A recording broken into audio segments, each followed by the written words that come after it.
The first reaction we're going to be doing is about Gucci and a video that essentially exposed the bad quality of Gucci. Now, before we actually watch this video, and this video is titled Gucci sells overpriced, cheaply made, poorly designed products. Really good video. If you want to watch the original video, it's in the description. Now, as a disclaimer, when I critique these luxury brands, because I know I critique luxury brands a lot, and I think they deserve all the critiques. Bear in mind, I'm a big fan of a lot of these brands, especially creatively.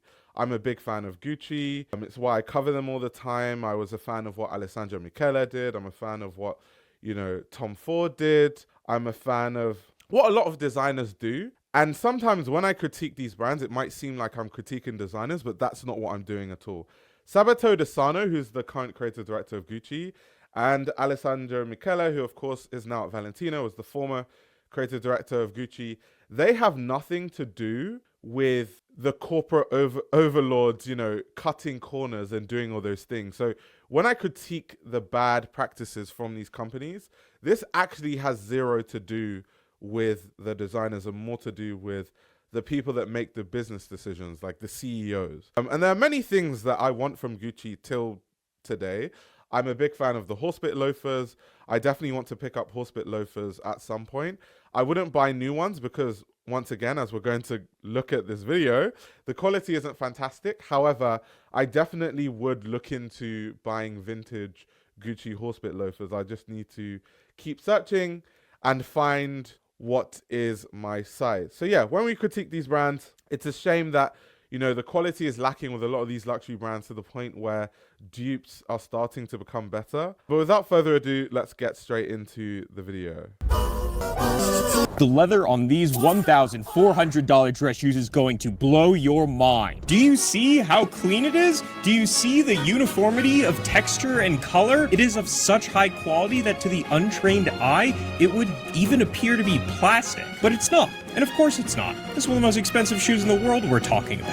They might talk about this, but normally, from my understanding, if leather is like really smooth, that's not necessarily a good thing because leather is supposed to have a certain level of grain and surface character. So if leather looks ultra polished, normally that's a sign of like leather that isn't that good quality. But let's see if he touches on that. It's real full-grain calf skin that comes from one of the best tanneries in the entire world. So there's this thing called corrected grain leather, which is a piece of full-grain leather that's had the top layer, the grain, physically altered in some way or corrected.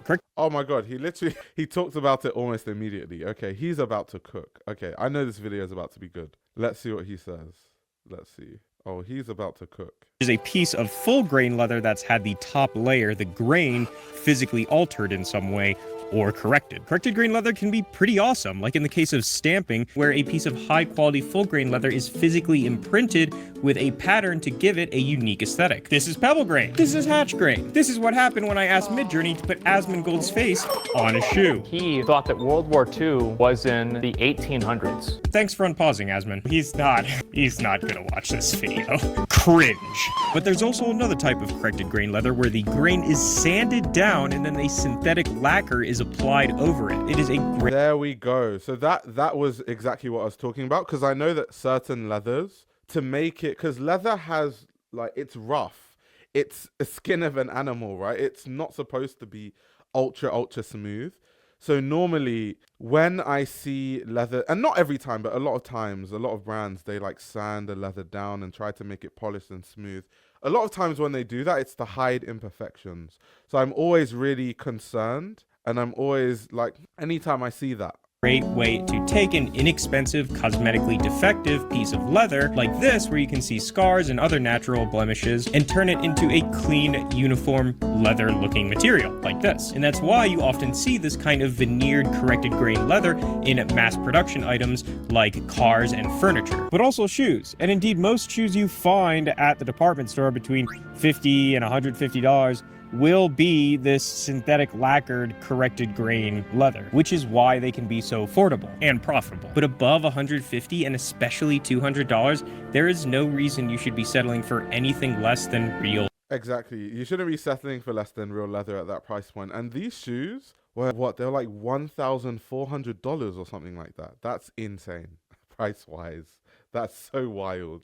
Full grain leather. Plot twist! These $1,400 shoes use the same cheap barrel Epstein pineapple fucking plastic fucking leather that you'd find at JCPenney. This JCPenney. Sweet. Before he even does that, something that is so interesting, this is why fakes are starting to become better made than a lot of real products, because when they are using these kind of cheap versions of leather, all you need to do is just use like mid-tier, mid-level leather, and the quality of your footwear is already going to be better than most luxury brands, which is absolutely insane. That's why it's gotten to the point where people buy like fakes and the quality is actually way better. It's actually insane. When you actually think about it, it's wild. Which one should we do first? See how it pools up like that? It's not actually soaking in. Here's your first sign. See all that? That's that paint. A paint to hide the imperfection. It took me so long to write the script for this video because I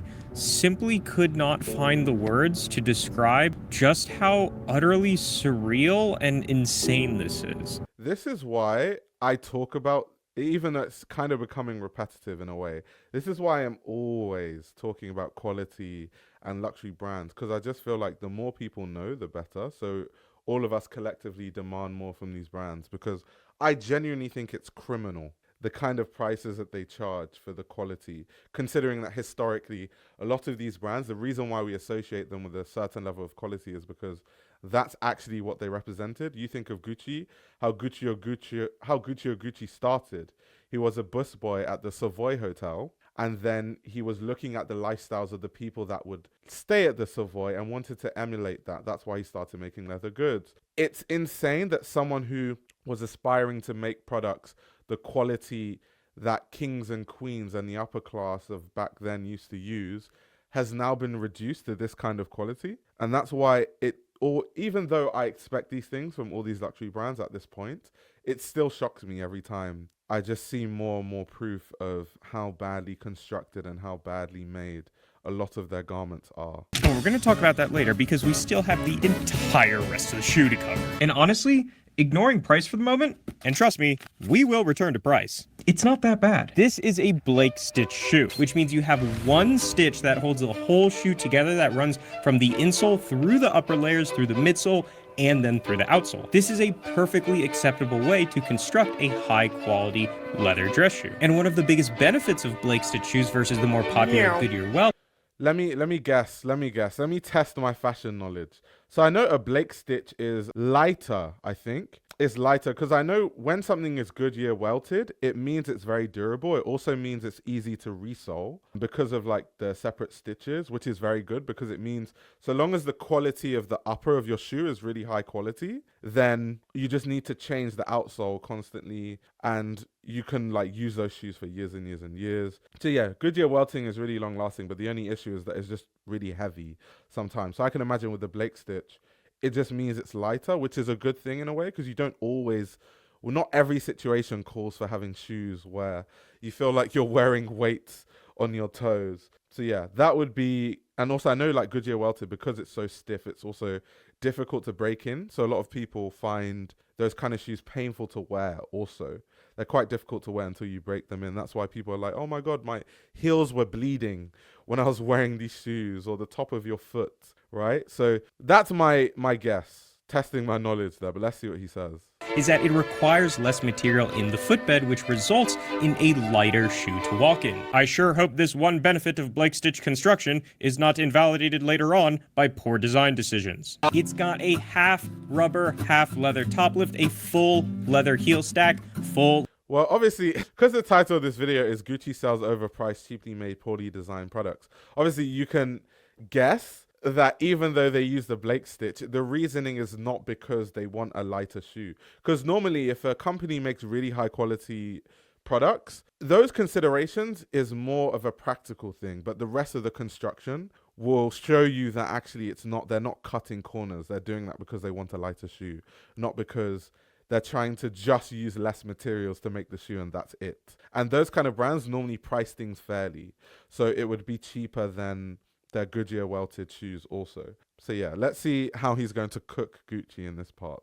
leather outsole, full leather midsole, and full leather insole. It's got a solid steel shank. I mean, this is good. Those are the high quality materials you would typically expect to see in an expensive dress shoe as opposed to something like leather board or plastic. And they're put together pretty tightly, right? There's no gaps in the footbed. Look, I'm trying to be charitable here, okay? There's no delamination of the lining from the upper. The stitching all around is dense and uniform with a consistent stitch density. The seams where the different layers of leather meet on the heel stack and the sole edge are sanded perfectly flush and are dyed very uniform. And even the laces are of a high quality. They're a tight waxed weave with no fraying threads. And even beyond just being well made, honestly, there's some things about this shoe that I think are pretty cool. They've got toe plates, which not only add a decorative touch, but also extend the life of the shoe by reinforcing the area of the sole that deteriorates the fastest. There is a thin foam pad in the forefoot, which provides a little extra comfort. There is a nice sculptural ridge on the sole bottom of the shoe, reflecting a quality we often see in bespoke shoes, the fiddleback waist. There is this lovely decorative dye work along the edge.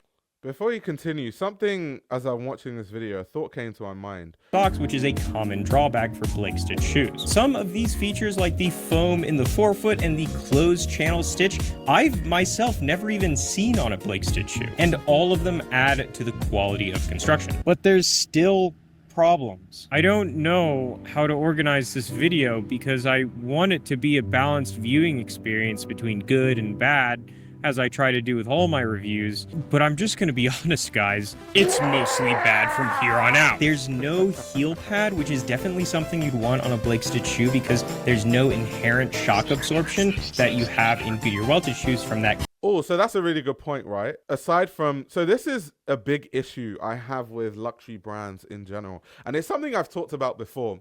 A lot of luxury brands, when they make footwear, their only consideration is how it looks. And that's why a lot of people are having foot problems wearing a lot of these luxury shoes, because they don't actually think of practical things like heel padding for your foot or something following or mimicking the shape of an actual foot to make sure that you don't damage the structure of your feet wearing these shoes constantly. And so, yes, a lot of these shoes look good, but when it comes to the practical side of wearing these shoes, there's almost no consideration. Now, a big reason for that is, one, a lot of luxury brands are not specialists in footwear. So a lot of them, you know, when it comes to construction, aren't too good at that. Also, a lot of them just have to churn out footwear really quickly. A lot of the heritage footwear brands, they only come out with new silhouettes slowly. So they actually develop their footwear, and it takes quite a while to develop all these things. When it comes to luxury brands, they produce how many collections a year? Some of them 10 collections, 12 collections, and each collection has new footwear in all those collections. So because they are almost rushing, they don't actually have time to put into development and making sure that these shoes are actually practical to wear. So it's a big issue. Of course, there's still brands that specialize in these things. You have companies like Berluti that make really good footwear, and that's kind of their background, so it makes a lot of sense why they'll be good at that. But for the most part, across fashion, they really struggle with that. Mid-layer, and it already has foam. Mostly bad from here on out. There's no heel pad, which is definitely something you'd want on a Blake Stitch shoe because there's no inherent shock absorption that you have in Goodyear welted shoes from that cork mid-layer. And it already has foam in the forefoot. Why wouldn't you do that, you silly little goose? This steel shank is thick, more so than it needs to be. This makes the shoe heavy and unbalanced on the back end. And at this price, it should be wood or even carpet fiber. The suede heel counter doesn't appear to be that nice nappy suede that you would typically expect. It's heavily sanded down almost to the point where it kind of loses its grip. It just seems cheap. The interior lining and sock liner also appear to be that cheap corrected grain leather with that characteristic plastic appearance. The heel counter is leather board, which again is a composite leather material.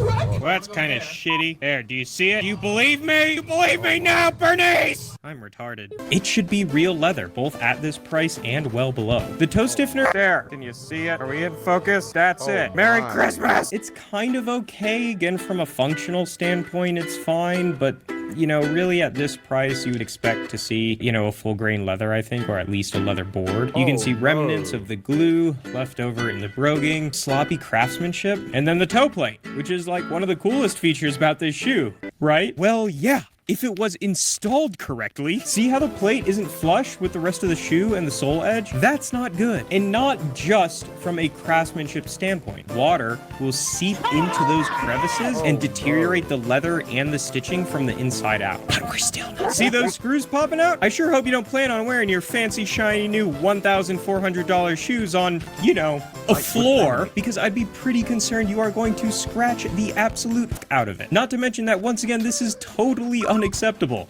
from a craftsmanship standpoint. But here's the real problem, guys. And yes, we are returning to price now. Even if all these issues were corrected Oh my god, that's just terrible.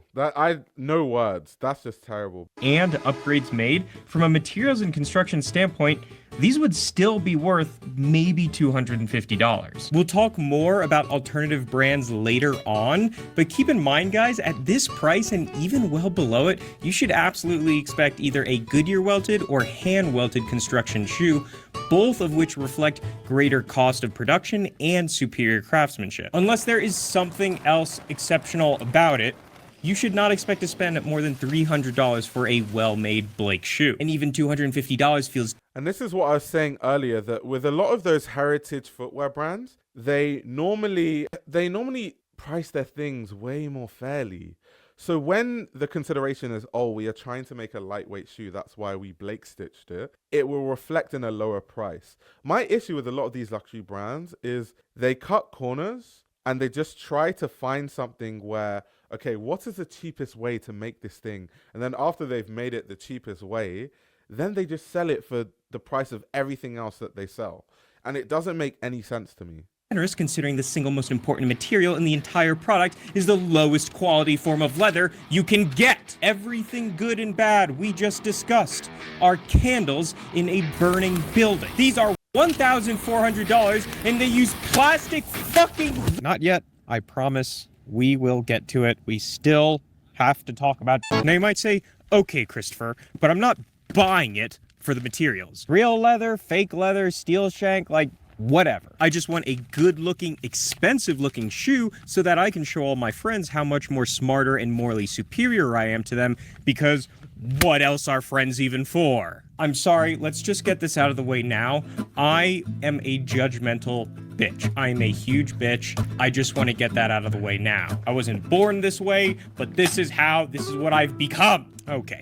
Gucci is a fashion company. It is a designer company, and its priority is not with materials and construction, it's with creating well-designed, good-looking products. So do they look good or what? The last is the model upon which the shoe has been formed. It is the overall geometry, the shape of the upper. It is the foundation of a shoe's aesthetic insofar as it is a sculptural, but also functional work of art. And much like any good sculpture, there should be cohesion among its proportions, its curves and edges. There should be a feeling of rightness when you look at it. Whether it's big and round or thin and slender, curvy or angular, masculine or feminine, it should be easy on the eyes and draw you in, inviting your gaze to flow up and down its physical character without interruption. High-end shoes around this price, like these from Acme Shoemaker, typically feature a more slender, shapely last that just exudes subtlety and refinement. A sharp drop on the toe, a bulbous,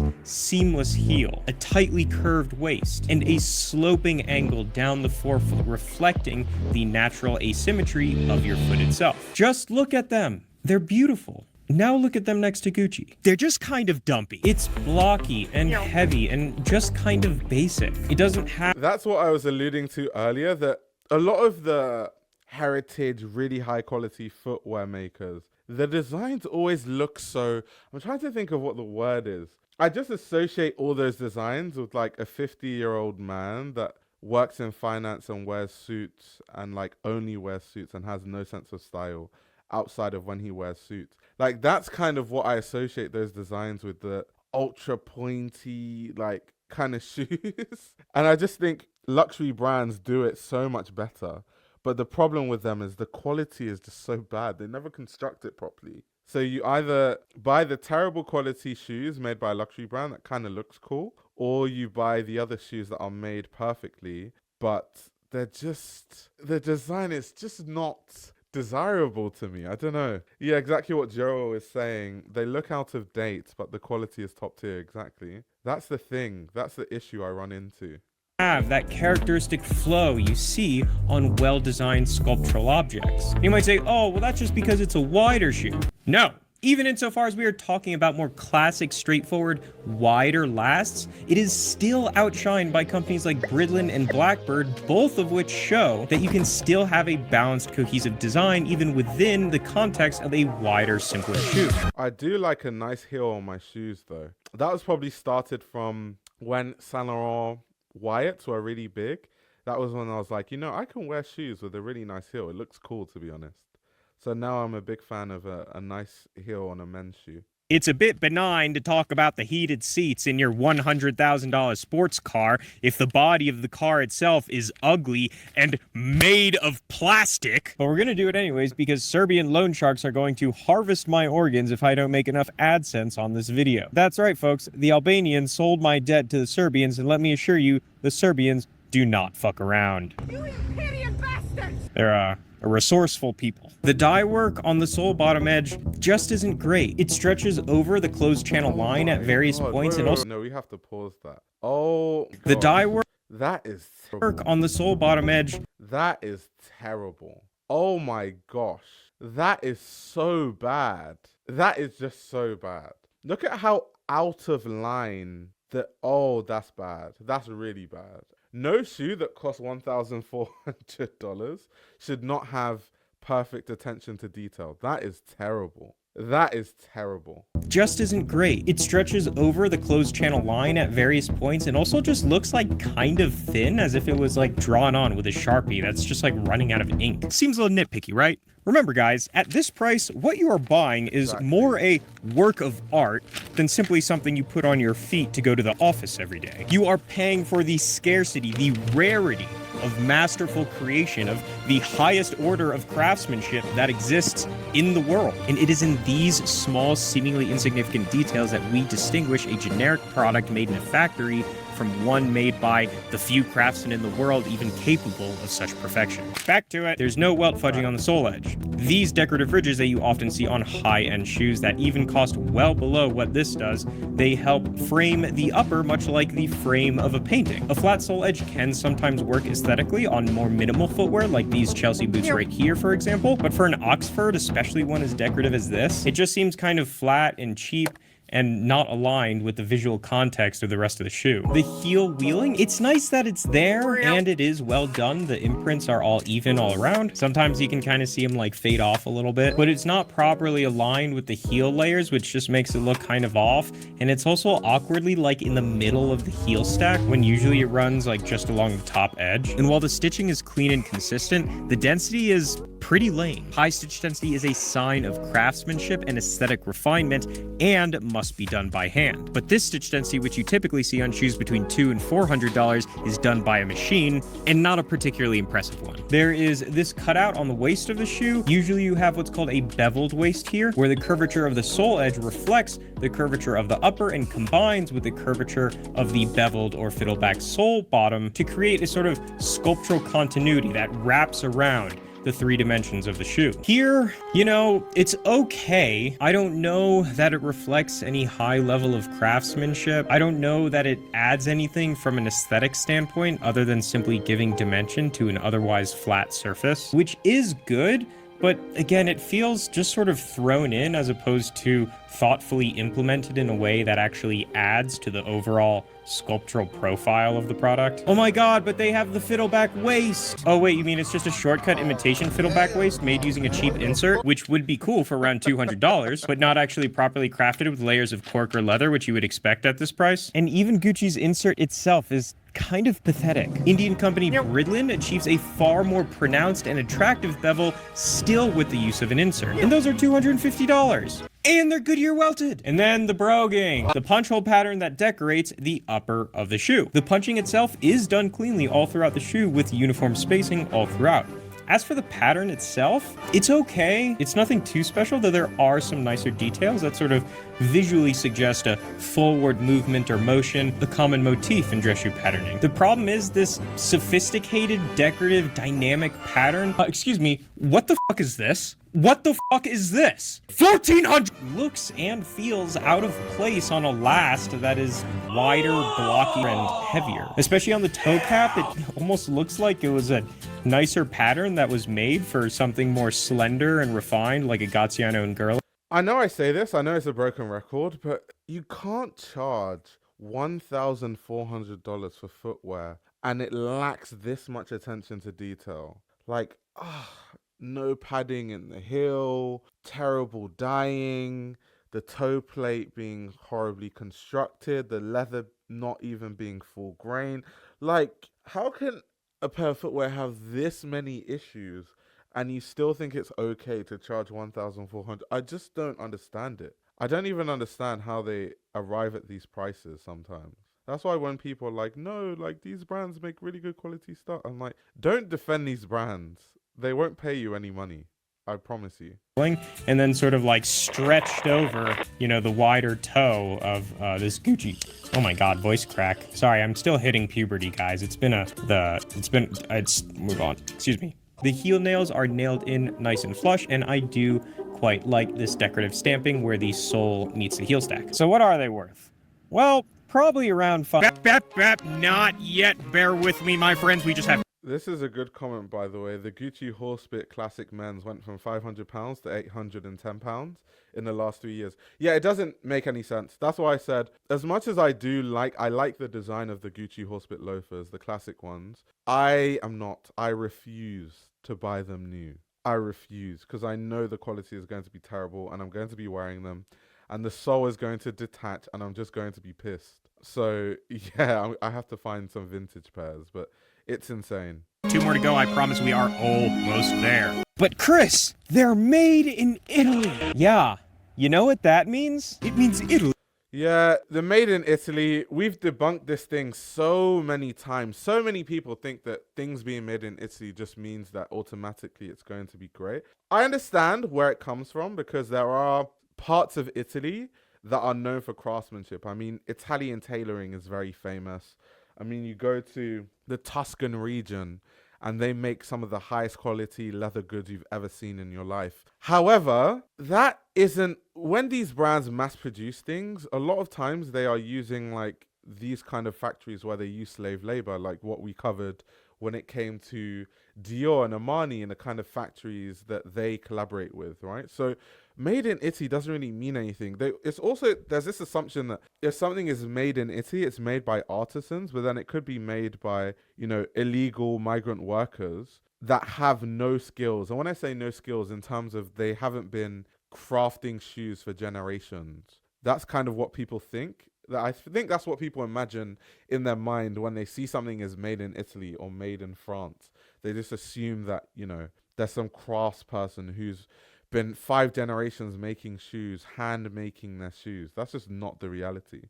Makes a lot of dog shit these days. In fact, the problem of fake luxury companies using Italy's name to market expensive, cheaply made products has become so pervasive that, in fact, one of my top red flags when shopping for high-end products is that it's made in Italy, because it means that it is probably dramatically overpriced. Not always. Also, something I forgot to mention, which is another thing about the whole made in Italy, is there are certain laws that determine that a certain percentage of the garment needs to be made in a certain country of origin to say that it's from that country of origin, right? So you can construct a whole garment, but then just sew in the labels in a certain region and say that, oh, it's made in this country, or you can make half of it in one country and make another half somewhere else and say it's made in that country and that's the country of origin. So the whole thing is just made in Italy, made wherever it says it's made.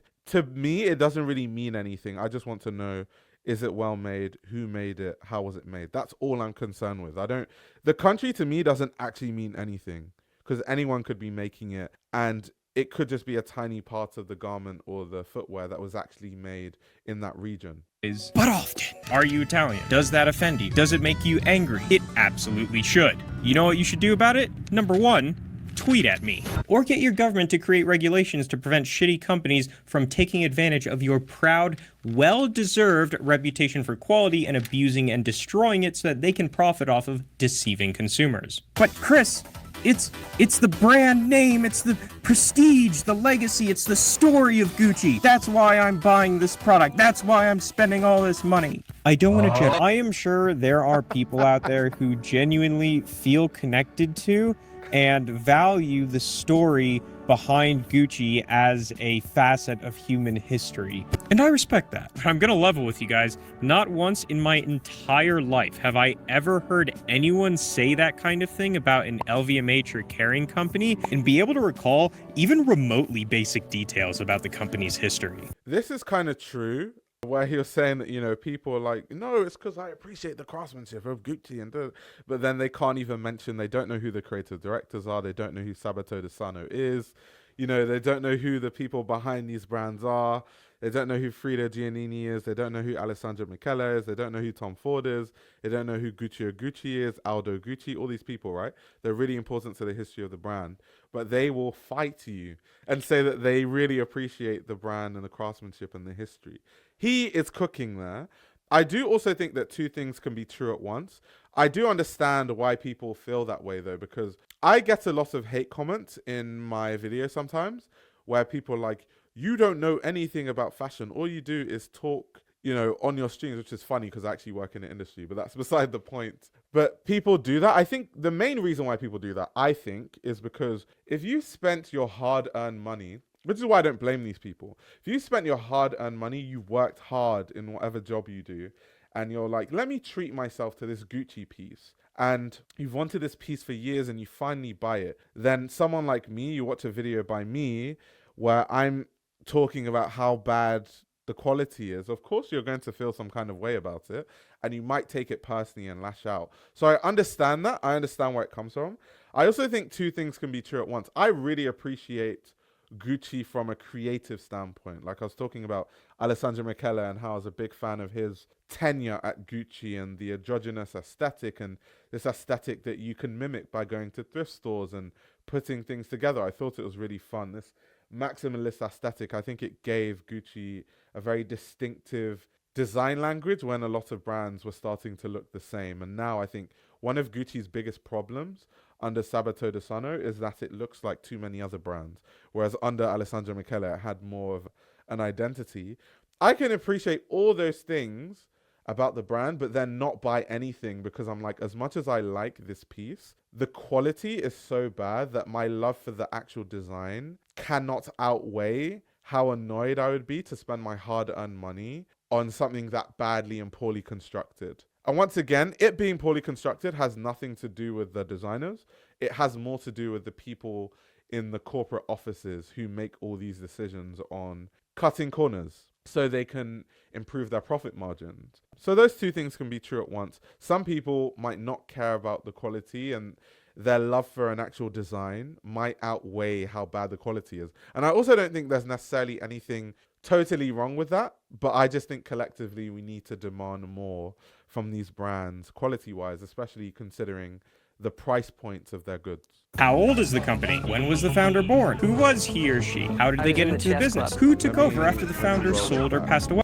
A facet of human history. And I respect that. I'm gonna level with you guys. Not once in my entire life have I ever heard anyone say that kind of thing about an LVMH or Kering company and be able to recall even remotely basic details about the company's history. How old is the company? When was the founder born? Who was he or she? How did they get into the business? Who took over after the founder sold or passed away? What impact did they have on the company? Who's the current CEO? And it's okay not to know these things, right? But if you're gonna go on about how important legacy is to you, like, I just don't buy it. And I don't think they're lying, like, to me, but I think they're lying to themselves. I think what they really mean, but are too embarrassed to admit, is it's important to me that my friends and colleagues around me recognize the brand of the product I'm wearing so that they can understand how much more superior I am to them. If you want to spend your life keeping up with the Joneses, I will judge you. But I'm just some severely mentally ill man screaming at a camera in front of a Christmas sign. I don't want to demonize people for living their life the way they want to live their life.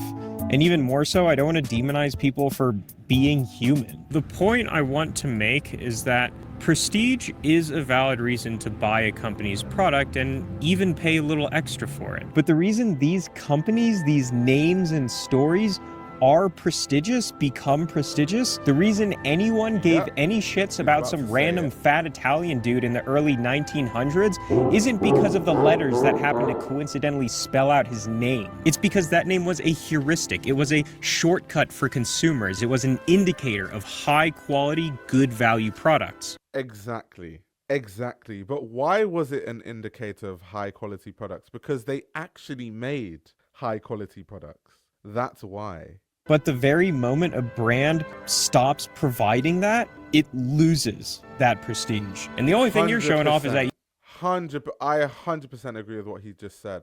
And that's why I absolutely... There's very few things I hate. But one thing I actually do hate is when people try to defend these luxury brands by saying, well, luxury is just about how it makes you feel, and it's a feeling, and it's a lifestyle. No. No.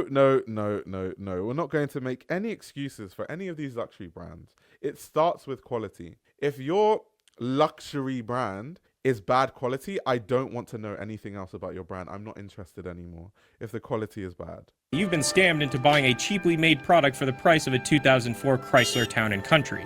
And people are starting to wake up to this. Caitlin Pulowski, who often discusses the decline of fake luxury firms through her own personal experience, has a great video on the rise of counterfeit luxury handbags among social media influencers. Now, fake luxury fashion TikTok stars aren't exactly society's best and brightest, although neither am I. So they're taking some time with it, but you can see the wheels. He's smart. He's using a tactic that we learn in journalism where if you want to critique other people, especially other content creators, to prevent any flack coming back to you, you have to put that same critique on yourself. So it doesn't look like you are, singling out people, which he kind of is, but he's kind of done that where he's like, they don't really know too much, but neither do I. And that neither do I kind of relieves him from any kickback or pushback. I like what he did there. That's something we learn in journalism. It's a very good tactic, by the way. Very, very good tactic. Turning. You can see them grapple with the Stockholm Syndrome trauma bond they have with these abusive companies. This looks higher quality. I'm guessing this is a real counterfeit. Really? Why do I need the real thing? I got it like that. People think it's the real thing. And if I'm buying a really, really well-made fake, nobody knows the difference. So what's the point? And start to realize that maybe the quality of the product you are spending your hard-earned money on is more important than the name of the person who's selling it to you. Well, isn't that an idea? $150. That's a goated quote, though. Gucci isn't a luxury brand, it's an expensive brand. That's facts, though. That's how much these shoes are worth, guys. That's it. That's Wait, the... I think I missed it. How much did he say the shoes are supposed to be worth? And bear in mind, they actually cost $1,400. So let's see what he says. $150. That's how much these shoes are worth, guys. That's it. That's the big reveal. And that's the market value. I want to be clear. That's not the cost to produce, okay? That is the value, in my opinion, based on what else you can get on the market. In other words... Now, let's just pause there. He said, based on his experience, he thinks that the market value should be $150. Now, bear in mind, it's really important to bear this in mind, guys. You need to bear in mind, and I talk about this all the time, companies as big as Kering, which is, as people that don't know, Kering is the parent company of Gucci. Kering also owns many other brands like Bottega Veneta and Saint Laurent. Anyway, Kering is such a massive conglomerate that they have so many connections with so many different factories worldwide. They own a lot of factories. They own a lot of production processes. They have their fingers on the pulse of every corner of fashion that it costs them so little to make things. Like if I wanted to make that same shoe that he said is the market value of $150, it could cost me $100 to make, and it could cost them $20 because they have that amount of power, that amount of sway, and also the economies of scale to produce at a cheaper price. So even when he says like the market value is $150, for Gucci to produce that is way cheaper than all the other brands that make higher quality shoes that aren't the scale of Gucci anyway. Gucci makes billions and billions every quarter. So that's something that I think guys need to also bear in mind, because that makes it more outrageous that they are charging, you know, $1,400 for this stuff. Words, if you gave me this shoe and didn't tell me the brand and just asked me, hey, how much do you think the company's charging for this product, I would guess around $150, maybe $200. And I wouldn't even have to cut it open, right? Just seeing corrected grain leather. It's like if you're making a shoe and charging more than $200, $250 for it, like there's no reason to use corrected grain leather. Unless you're scamming your customers, of course. I'll give you some examples. Beckett Simonon, which I've probably already shown throughout this video, is really the most logical comparison. They only do Blake Stitch stuff. Okay, so this is good. He's about to give examples of alternatives. That's very useful. Corrected grain leather. Unless you're scamming your customers, of course. I'll give you some examples. Beckett Simonon, which I've probably already shown throughout this video, is really the most logical comparison. They only do Blake Stitch stuff. They're $220. They often go on sale for under $200. You know, there's things they don't have. They don't have the toe plate. It's a leatherboard insole, open channel stitch, but they do have a heel pad and a way more attractive last. And they actually fucking use real full grain calfskin for their upper lining. So there's ups and downs, but Beckett Simonon isn't even the best value for the product itself. Bridlin, they have Blake Stitch for $111, which I still cannot get over. That's like really good, but we're not gonna, it's not the Bridlin show today. CNS has Blake's shoes. I think they're like usually around like a $200. Jay Butler, you know, there's others guys, right? And you know, from what I've seen, just about all of them will have superior craftsmanship and definitely a better value than, you know, these. And definitely a better price. And they use real leather. Sorry, the air is real dry here in Colorado. Now, if you want a fair value, but do want to get some of the highest quality you possibly can and have a budget of over $1,000, there are classic European brands like Gaziano and Girling, Enzo Benafe, and St. Crispin's. Then there are also more contemporary, often better. Wait. Let's talk about Enzo Benafe. I'm actually a big fan of Enzo Benafe. You know how I was saying that a lot of shoes that are really well made, they kind of look outdated. They just look like the kind of shoes you would see a finance bro in the 80s wearing with a suit. But with Enzo Benafe, I think they experiment quite a lot. And some of the colors, let me see if I can get some of the stuff on the screen. Some of the colors are insane. Like some of the colors of the shoes, like stuff like this, I would eat stuff like that up. I really like Enzo Benafe. I'm trying to think. There are these green shoes I saw one time. I think it was on their website. Let me see. Well, I was like, this is really cool stuff. Like, this is actually really interesting.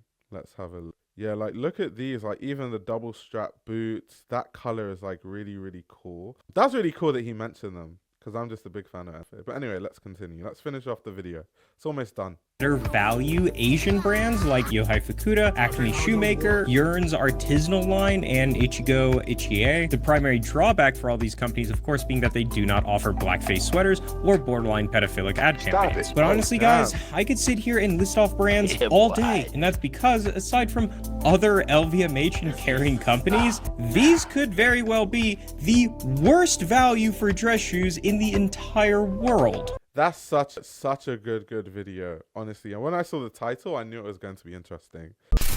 This YouTube channel runs on your support. If you want to support the channel, you can subscribe to my Patreon. You'll gain access to exclusive content that includes everything from my Patreon podcast, where I give a behind-the-scenes insight into the fashion industry, as well as a fashion book club, where I review my favorite fashion books. You can also check out my fashion ebook, which highlights the best fashion journalists to follow, definitions of common fashion terminology, and how to determine what a good source of fashion information is. The links to everything are in the description below.